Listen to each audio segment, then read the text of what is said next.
So how do you practically go about setting up a strategy timeline to actually get your marketing strategy done? Hi, I'm DJ from Rainbow Dragon Digital, and in this video, I'm going to be explaining the kind of practical thinking you need to use in order to map out your production timeline and get your content created.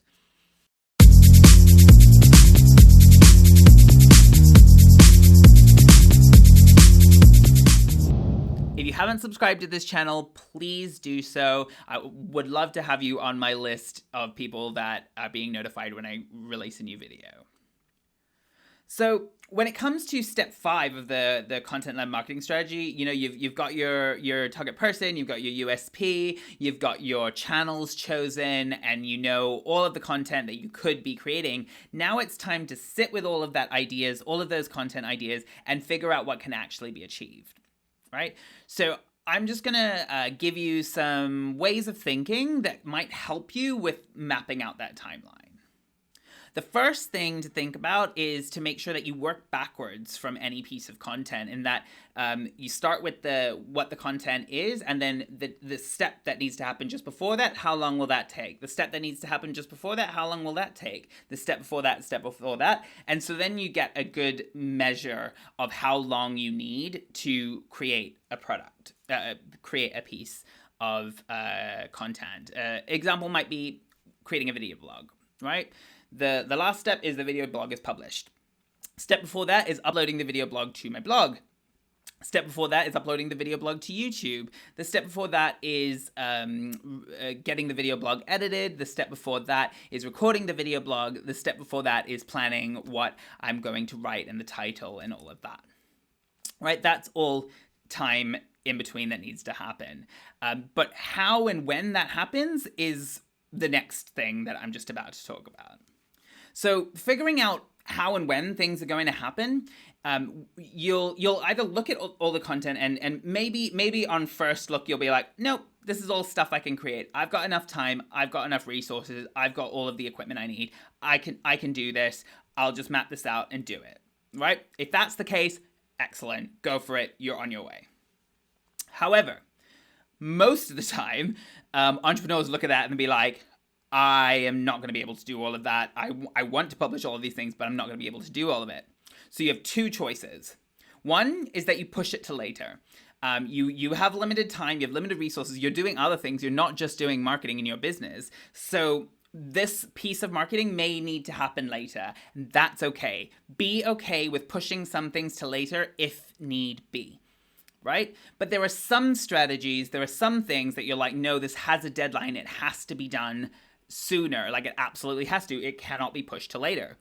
So in that situation, you then need to pull in resources to get this thing done sooner.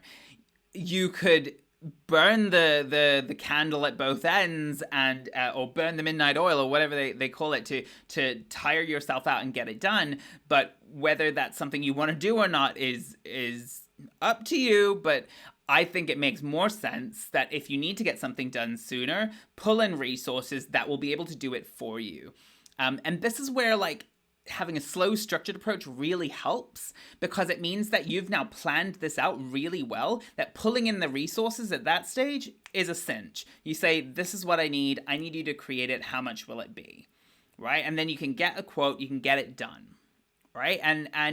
And so those are really your two big ways of doing it. Either push it to later if you're going to do it yourself, or pull in resources. It really, really is that simple, and I would make sure I emphasize on this point, especially at step 5, keep it simple. Keep your marketing as simple as possible. It is too easy to go crazy, because in the end, marketing is not just one thing. It is a bunch of little things that all work together. So there will be lots to do.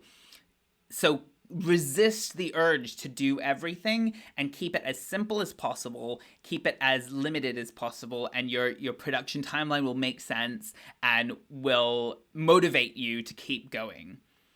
And on that last point, I just want to emphasize the benefit of having small tasks, breaking it down into small tasks that you achieve and you check off a list somewhere. There is a function of our brains that makes us happy whenever we complete a task. So break it down into little tasks that you can complete, and with every little task you complete, you're a little bit motivated to do the next one. So make sure that that timeline is not too complex, but broken down enough so that it doesn't feel like you're not going anywhere. I hope you got something out of that video, and if you didn't, please feel free to email me at dj@rainbowdragon.digital and tell me your thoughts, or comment on this video, or comment on the blog if you're reading it on the blog. I would love to hear from you, especially if you're doing something ethical or sustainable or trying to change the world in some way. Please get in touch. I want to have a conversation with you, and I want to help you. If you haven't already, please subscribe to this channel. Otherwise, please enjoy the rest of the videos, and I look forward to creating more.